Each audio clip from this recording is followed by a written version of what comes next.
गुरुर्ब्रह्मा गुरुर्विष्णु गुरुर्देव महेश्वरा गुरु साक्षात् परब्रह्म तस्मै श्री गुरुवे नमः।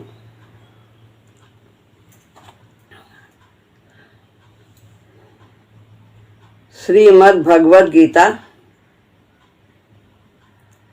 अध्याय 6 श्लोक है 40वां।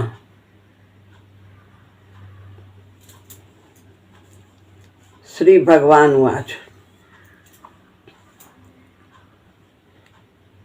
पार्थ नैवेह नामुत्र विनाशस्तस्य विद्यते नाहि कल्याणकृत कश्चित् दुर्गतिं तात गच्छति।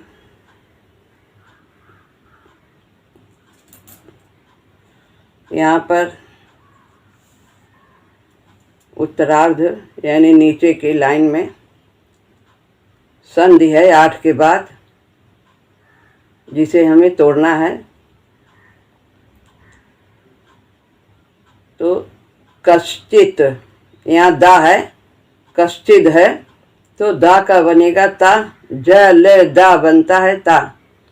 तो यहाँ दा है, तोड़ने में कश्चित पढ़ा जाएगा और आधा दा, 2 दा हैं, आधे को हम ता आधा बना देंगे और नीचे पूरा दा है। नीचे का अक्षर पूरा माना जाता है, ऊपर का आधा, और ऊपर का पहले पढ़ा जाता है, नीचे का बाद में। तो आगे दुर्गतिम तात गच्छति, ये हम पढ़ेंगे। 38वें श्लोक में, इसके पहले ये 40वां है। 38वें श्लोक में अर्जुन ने भगवान से प्रश्न किया था कि जो साधक संसार और साधन दोनों से ही च्युत हो जाता है, यानी वो इस मार्ग पर पैर तो रखता है और संसार के भोग विषयों से भी अपने को दूर रखता है और साधना भी करता है, ना वो भोगों को भली भांति भोगता है और ना ही साधना ही पूरी कर पाता है। तो इस प्रकार संसार और साधन दोनों से च्युत होने पर उसका पतन तो नहीं हो जाता है। यह अर्जुन का प्रश्न था भगवान से। तो भगवान इस 40वें श्लोक में अर्जुन के प्रश्न का उत्तर भली भांति देते हैं। बहुत महत्वपूर्ण श्लोक है ये। पार्थ माने अर्जुन, न एव इह, न माने नहीं, एव माने ही,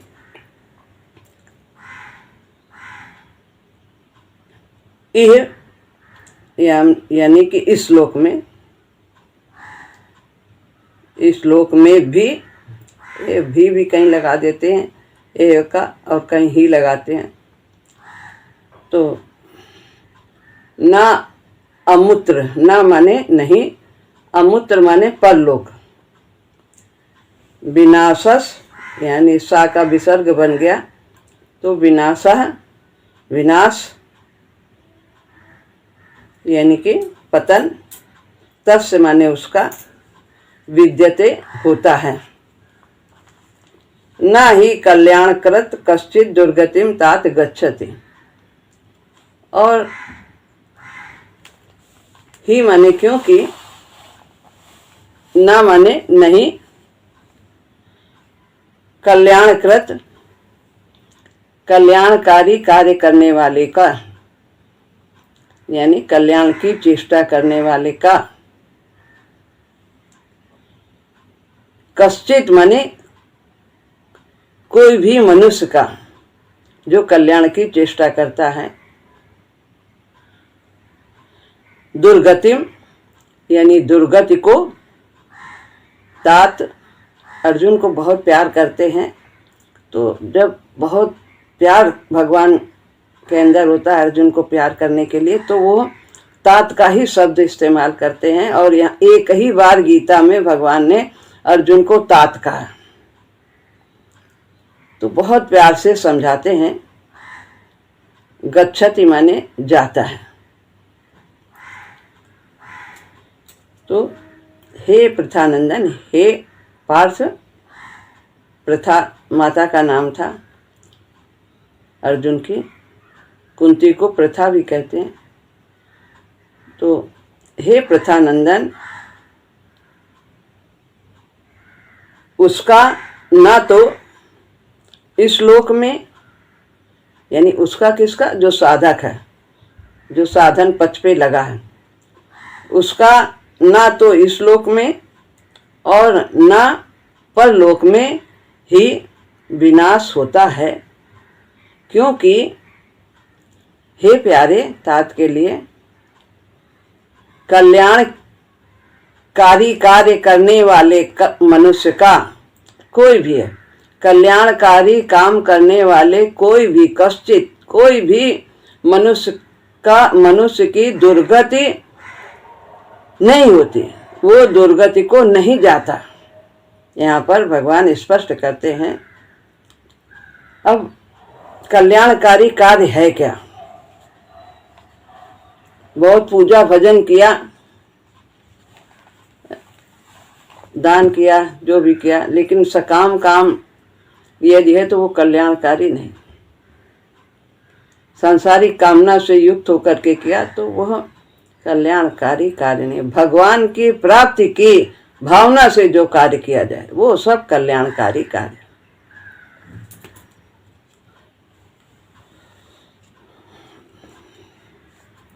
कल्याण के लिए चेष्टा विकास की सामान्य गति से आगे बढ़ जाने की चेष्टा है।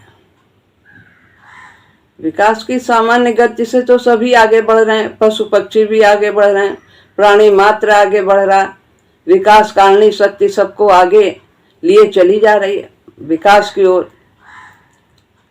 लेकिन मनुष्य जीवन की सफलता, साफल्य, मनुष्य जीवन का साफल्य किसमें है कि वह विकास की गति को तीव्र करे, सामान्य गति से नहीं आगे बढ़े, कुछ उसमें वह पुरुषार्थ करे, सहयोग दे, यही चेष्टा है। तो सामान्य गति से आगे बढ़ जाने की चेष्टा है, वो निम्न प्रकृति को जल्दी से लांघने की चेष्टा है। निम्न प्रकृतियां, ये थोड़ा बहुत हम इसको डिटेल में जाएंगे और इसके हो सकता है कई भाग बने इस श्लोक के। तो निम्न प्रकृति को जल्दी से लांघने की चेष्टा है। निम्न प्रकृति आप सब जानते हैं कि काम, क्रोध, लोभ, मोह, अहंकार, राग, द्वेष, ये सब प्रकृतियां हैं, हमारा स्वभाव है, तो ये निम्न स्वभाव कहे जाते हैं। और उच्च स्वभाव, उच्च प्रकृति क्या है? सेवा, दया, स्वार्थ भाव से रहित, प्रेम, सहानुभूति, समता, शांति, ये सब जो है ये उच्च प्रकृति कही जाती है। तो निम्न प्रकृति को लांघने की चेष्टा, तमोगुण से रजोगुण और रजोगुण से सतोगुण में पहुंचने की चेष्टा, यह विकास की सामान्य गति से आगे बढ़ जाने की चेष्टा कही जाती है। यह विशेष बात है। निम्न प्रकृति के आगे झुक जाना तो स्वभाव ही है भूतों का, ये तो स्वाभाविक है। निम्न प्रकृतियां कहाँ से कहाँ व्यक्ति को बहा ले जाती हैं और वो उन पर विजय नहीं प्राप्त कर पाता सामान्य व्यक्ति, और पतन के गर्त में गिरता चला जाता है। विकास की गति में तीव्रता नहीं आती, फिर ठोकर लगती है तब थोड़ी बहुत उसकी आंख खुलती है। तो निवृत्ति बहुत फलदायक होती, इनसे निवृत्त होना है तो वो चेष्टा करने से होगा। जैसे नाव में चप्पू लगा दो तो नाव शीघ्र और भली प्रकार से गंतव्य में पहुंच जाती है। अब यहाँ पर आरोह पथ का चल रहा है विषय, ध्यान मार्ग की चर्चा चल रही थी, सांख्य योग की चर्चा चल रही थी। इस छठे अध्याय में विशेषकर यही है, लेकिन इसमें भी भगवान भक्ति मार्ग का ही प्रतिपादन करते हैं, भक्ति मार्ग की ही स्थापना करते हैं, उसी को श्रेष्ठ बताते हैं। इस आरोह के मार्ग में, आरोह का मार्ग और अवरोह का मार्ग, दो मार्ग हैं। आरोह का मार्ग ज्ञान मार्ग है या सांख्य मार्ग है, सांख्य योग है, जिसमें तप त्याग वैराग्य प्रधान होता है और विवेक की प्रधानता होती है। कर्म गौण होता है, कर्म का तो त्याग भी कर देते हैं, चले जाते हैं जंगल में, आश्रम में, कहीं चले गए। तो ये आरोह का पथ है जिसमें विवेक की प्रधानता होती है और यहाँ साधना की जो है भूमि वो तप स्थली होती है, आश्रम आदि। और हम सबके यहाँ गृहस्थ आश्रम है, हमारी तपोभूमि। तो ये आरोह का पथ है, इसमें शक्ति नीचे से ऊपर चढ़ती है, विकास करती है। आरोह माने चढ़ना, अवरोह माने उतरना।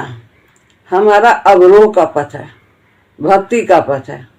हमारे यहाँ शक्ति का अवतरण पहले सहस्त्रार से होता है, फिर आज्ञा चक्र, फिर कंठ चक्र से, इस प्रकार नीचे बढ़ते हुए सभी सातों चक्रों का भेदन करते मूलाधार में पहुँचते। फिर वो क्रिया ऊपर नीचे फिर चलती रहती है। तो यह अंतर है। तो हम एक मार्ग का ही अनुसरण करें जो हमें गुरुजी ने कहा है, और हमें भली भांत जानना चाहिए कि हमारा अवरोह का पथ है। तो यहाँ पर आरोह पथ की बात बता रहे हैं कि उसमें क्या होता है, बाद में अवरोह पथ की विशेषता बताएंगे। तो इस आरोह के मार्ग में पतन का भय बना रहता है। पतन के उदाहरण भी बहुत मिलते हैं। विवेक जरा सा ढीला हुआ तो संस्कार उभार मारते हैं और व्यक्ति निम्न प्रकृति के आगे झुक जाता है। विवेक बहुत प्रधान होना चाहिए, बहुत अधिक होना चाहिए, तभी सफलता मिलती है। यदि साधक चौकन्ना नहीं रहा तो वो फिर फिसल जाता है। तो अनेक उदाहरण इस मार्ग में चलने वाले को के लिए मिलते हैं, और जिसको वो लोग पतन कहते हैं। बड़े बड़े महात्मा भी, ज्ञानी भी साधना करते हुए वो साधन से गिरे हैं, ऐसा देखा गया है। विश्वामित्र आदि, और क्रोध आ गया, और इनको नारद जी का भी देखिए कैसे काम उत्पन्न हो गया और क्रोध भी आ गया, भगवान को क्या क्या श्राप दे दिया। तो वास्तव में जिसे लौकिक दृष्टि से पतन कहते, विकास की दृष्टि से पतन नहीं है। जब तक हम संस्कारों के बल को नहीं समझते तब तक उनके लिए स्थूल जगत में ही रास्ता देना आवश्यक होता है। संस्कार हैं हमारे अंदर, पिछले जन्मों में जो हमने जिस भावना से किया है, कार्य अहंकार से, आसक्ति से, तो वे सब संस्कार हैं। वे पूरी तरह से जब तक क्षीण नहीं होते हैं तब तक हम भली भांति निर्मल नहीं होते। तो ये संस्कार कैसे क्षीण होंगे? जंगल में जाने से तो नहीं क्षीण हो जाएंगे, वो तो दब जाएंगे। जब हम संसार में रहेंगे, व्यवहार करेंगे, समझेंगे, परिस्थितियां आएंगी तो वे फिर क्षीण होंगे। हम समझेंगे कि हमारे अंदर क्या क्या है, मियाँ जी कितने गहरे पानी में, और नहीं तो कहीं है ही नहीं है कोई किसी के साथ, और हम अकेले रह रहे हैं कहीं पर भी, पता ही नहीं लगेगा। किसी ने हमको कुछ कहा है तो हमें बुरा लगा कि नहीं लगा, कुछ हमारी हानि हुई तो हमें दुख हुआ कि नहीं हुआ, हम कैसे जाने?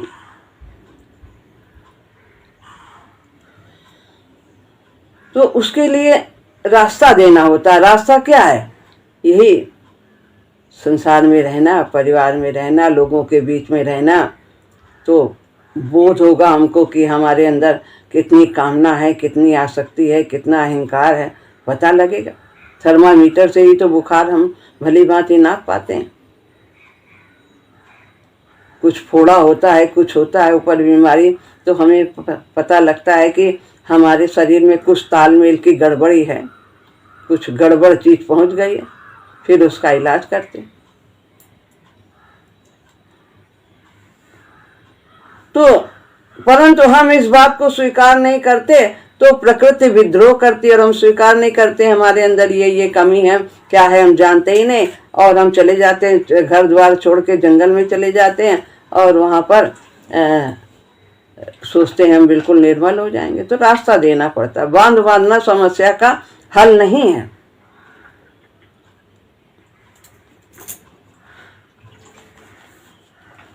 अतः आगे चलने के लिए साथ साथ में संस्कारों का क्षय भी होता जाना चाहिए। संस्कार कुछ तो भोग से शांत होते हैं, जो बहुत गंभीर होते हैं, और कुछ स्वप्न में शांत होते हैं, और कुछ भजन से शांत होते हैं, जो हल्के होते हैं। तो पहले तो रास्ता देना ही होगा। दबाव होने पर भीतर तनाव हो जाता है और रास्ता रुक जाता है। यह बात महाराज जी कहते हैं। संयम का मार्ग तो किसी प्रकार से भी रोकथाम करके भी भीतर की शांति स्थिति को, जिसे ज्ञान कहते हैं, जागृत करना चाहता है। संयमी वही संयम का मार्ग जो तप त्याग वैराग्य का है, वो उसको ज्ञान को जागृत करना चाहते हैं। वो अपने को बहुत संयमित करते हैं।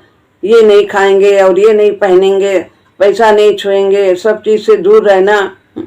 तो ये कठोर संयम का मार्ग, क्योंकि उस चेतना की जागृति स्वतः ही छीण कर देती है सभी संस्कारों को। तो उस चेतना को जागृत करना चाहते हैं, ज्ञान की चेतना को जागृत करना चाहते हैं, विशेष प्रकार से संयम करके। इसी समझ के कारण ज्वालामुखी के सिर पर बैठा साधना करता है इस मार्ग का साधक। ज्वालामुखी में कभी भी विस्फोट हो जाता है। सब संस्कार तो अंदर दबे हैं, और कहाँ जरा सी भी परिस्थिति आती है कोई, तो उसका जैसे संयोग होता है, जैसे माचिस की तीली है भरी डिब्बे में, कभी भी जरा सी भी रगड़ हुआ उससे कहीं, और वो विस्फोट कर देती। ज्वालामुखी के मुहाने पर बैठा हुआ साधक ऐसी स्थिति में होता है, इस मार्ग में, ज्ञान के मार्ग में। तो जैसे कि महात्मा जी आए थे और बाहर से तपस्या करके सोचे हम तो बड़े निर्मल हो गए, बहुत निर्मल हो गए, और हमारे अंदर न क्रोध है, न काम है, कुछ भी नहीं है, और हम निर्मल हो गए। सब लोग आए, महात्मा जी आ रहे हैं, पहाड़ से तपस्या करके आ रहे हैं। तो फिर वहाँ दर्शन करने के लिए आए, तो जरा सा उनके कोई व्यक्ति था, उसके पैर का जूता लग गया पैर में महात्मा जी के, तो वो थोड़ा सा खून निकल आएगा, वो तो आग बबूला हो गए, क्षमा करना जानते ही नहीं थे। तो प्रकट हो जाता है, जरा सी छोटी सी भी परिस्थिति में विकार प्रकट हो जाते हैं।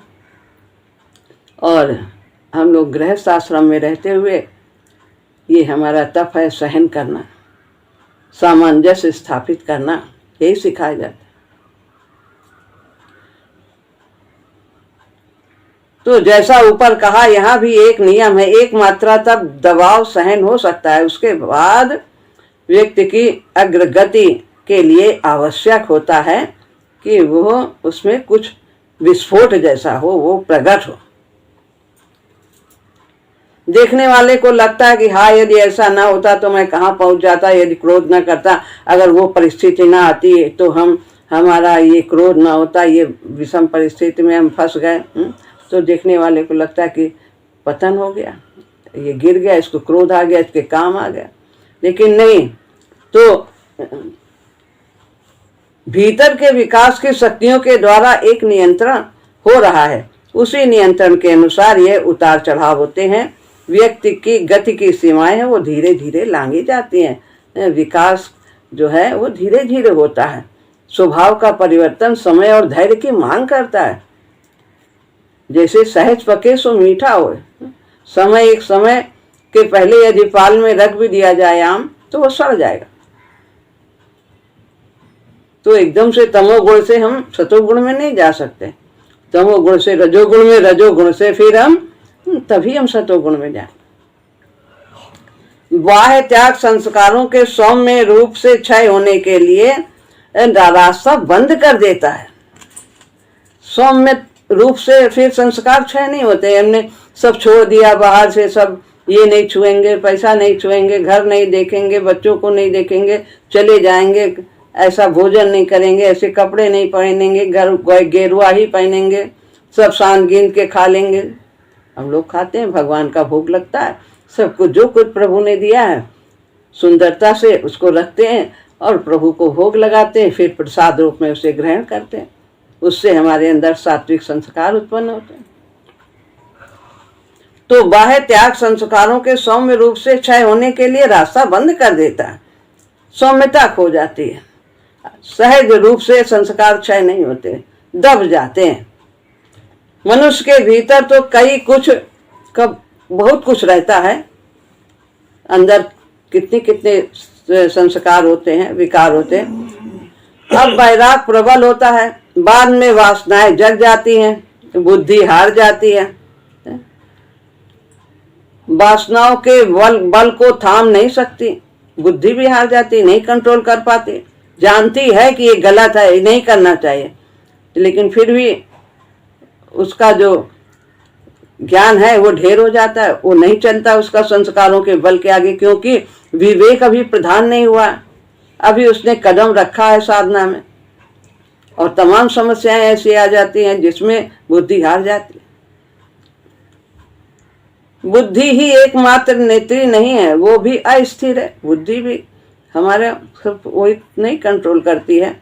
बुद्धि भी तो बदलती रहती है, कभी मन से प्रभावित होती है, कभी विवेक से प्रभावित, ज्ञान से प्रभावित होती है। तो वो डगमग करती रहती है, कभी अच्छा सोचती है, कभी गलत सोचती है, कभी गलत को ही सही समझती है, और सही समझते हुए भी, जानते हुए भी वो कभी कभी संस्कारों से हार जाती है। निम्न प्रकृति का शोधन होना आवश्यक होता है। मनुष्य की विकास की स्थिति को समझते हुए बाह्य त्याग का मार्ग भयंकर भूल दिखाई पड़ती है। वास्तव में छोड़ना गलत है, छूट जाना चाहिए। छोड़ने में छोड़ने का भाव रहता है, और जब छूट जाता है तो पता भी नहीं लगता कि हम कब बदल गए, कब इनसे खाली हो गए। तो स्वाभाविक रूप से छूटता चला जाए वो ही ज्यादा अच्छा होता है। जिसे लोग पतन कहते हैं, मैं तो विकास की दृष्टि से इसे और ही तरह से देखता हूँ। महाराज जी ऐसा कहते हैं।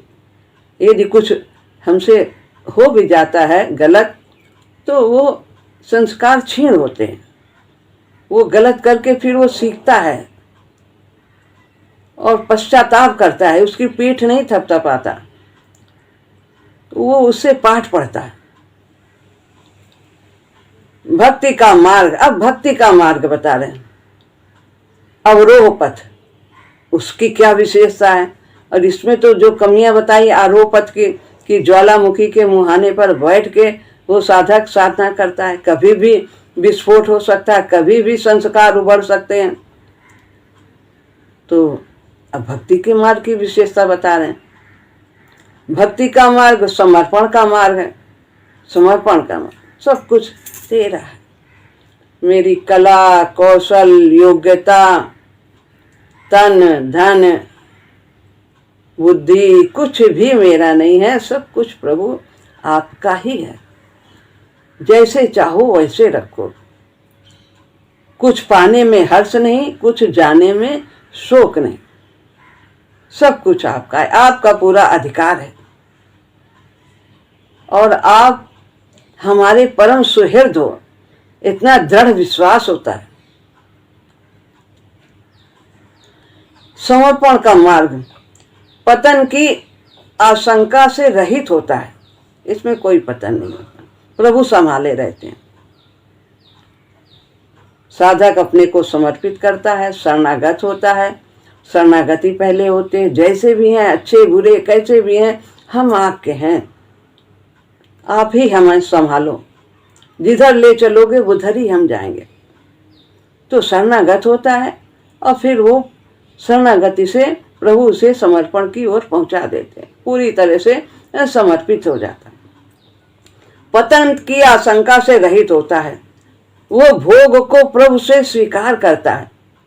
जो भी आया, भोग में तो सभी कुछ आएगा, सुख दुख हानि लाभ मान अपमान जो भी, यद रक्षा लाभ संतुष्टो द्वंद्वातीतो विमत्सरा, जो भी कुछ सहज प्राप्त है, प्राप्त ही पर्याप्त है।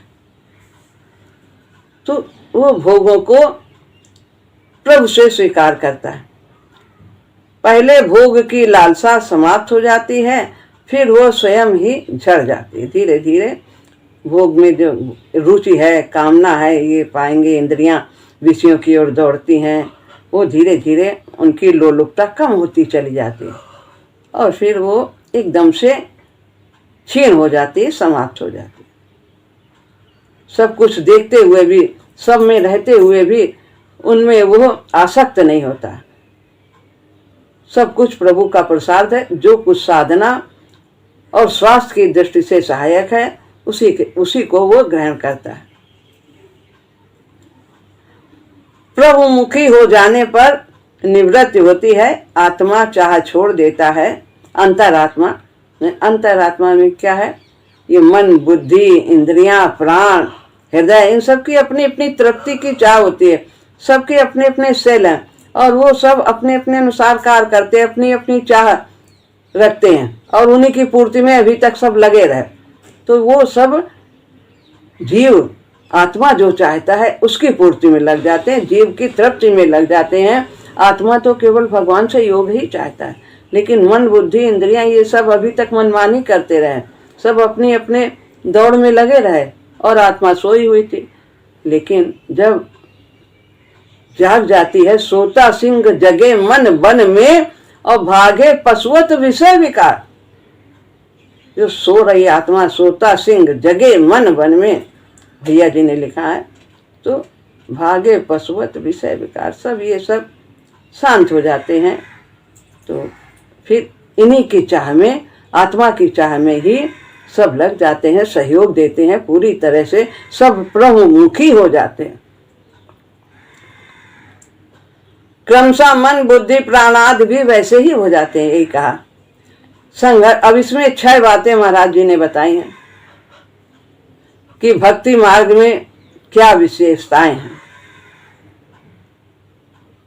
पहला है संघर्ष का अवसर नहीं, संयम का अभिमान नहीं, पतन की समस्या नहीं, वासना का भार नहीं, रुकने की सजा नहीं, दुर्गति का प्रश्न नहीं। दुर्गति की बात वो पूछ रहे थे अर्जुन, तो यहाँ पर दुर्गति का प्रश्न नहीं। 6 बातें इस भक्ति मार्ग की विशेषता है।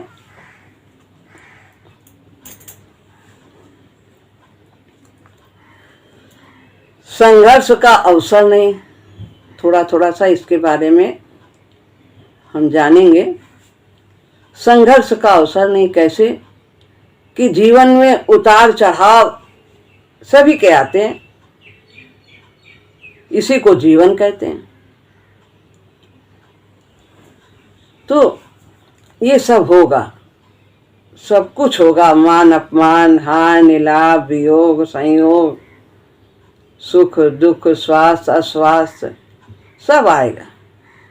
लेकिन वो प्रयास तो करता है इन प्रतिकूलताओं को दूर करने का, लेकिन वो व्याकुल नहीं होता, परेशान नहीं होता। परिणाम जो भी मिलता है उसको वो सहज स्वीकार करता है, अपने विकास की आवश्यकता समझ करके।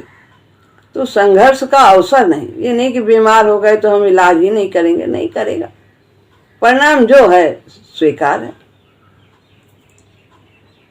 तो ये संघर्ष, अपमान हो गया तो व्याकुल होगा, क्यों हो गया, मान ही मान हो हमारा, तो उसके लिए भी तैयार। तो संघर्ष का अवसर नहीं रहता, जो कुछ है उसे सहज स्वीकार होता है, चाहे सिद्धि हो चाहे असिद्धि प्राप्त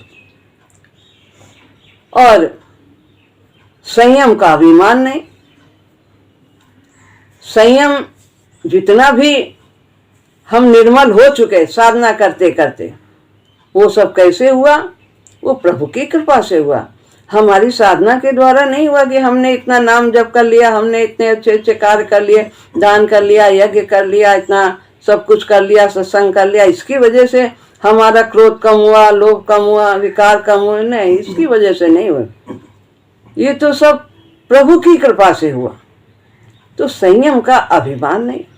यदि कोई कुछ कहता है और हम शांत हैं, अंदर से भी शांत हैं, बाहर से भी शांत हैं, तो उसको उसका अभिमान नहीं होता।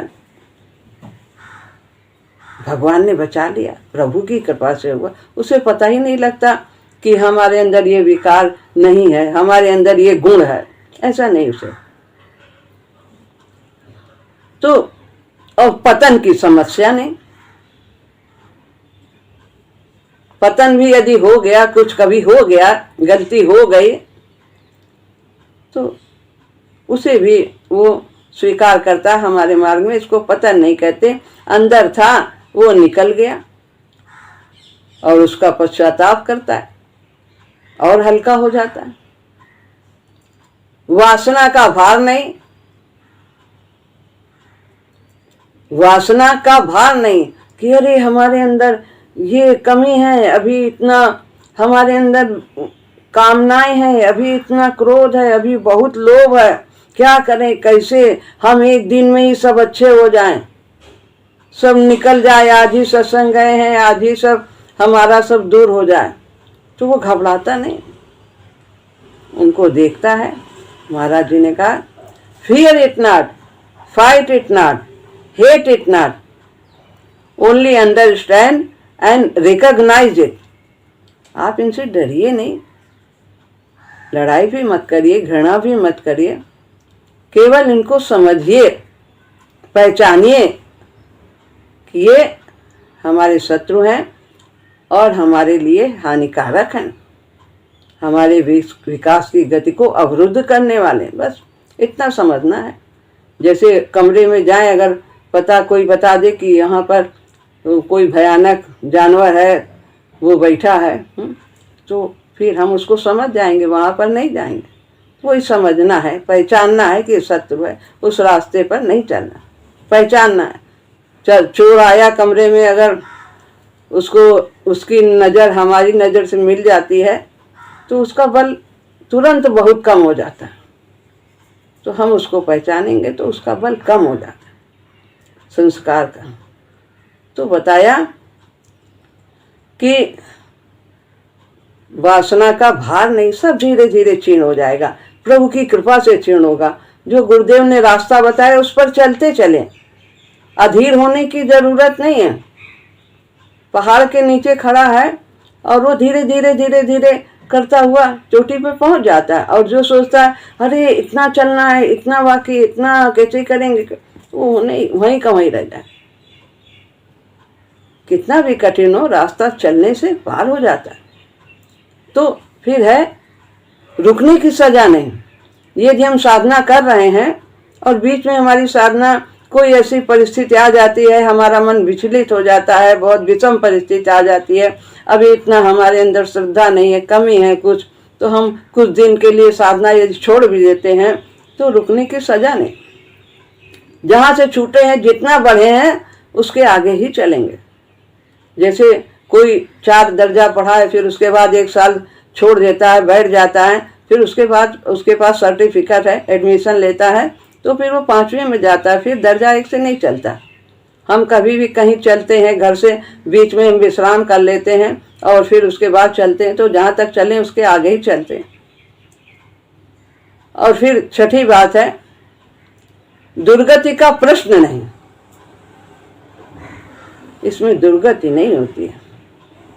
कि अन्य जितना देवी देवताओं में बहुत से ऐसा है कि अगर नियम में कुछ कमी हो गई, कुछ विधि विधान में कुछ कमी हो गई तो उल्टा का पुल्टा हो जाता है। जो करने चलो उससे उसका उल्टा ही हो जाएगा, अनिष्ट हो जाएगा। तो यदि कुछ गलती भी हो जाता है तो दुर्गति का प्रश्न नहीं, प्रभु संभाले रहते हैं। फिर हमारी हाथ पकड़ के बाँह पकड़े हुए, उन्होंने बाँह पकड़ी, कभी छोड़ेंगे नहीं। भक्त को तो कभी छोड़ते ही नहीं। जो उनकी शरण है, शरणागत है, उसको लक्ष्य तक पहुंचाकर ही छोड़ते।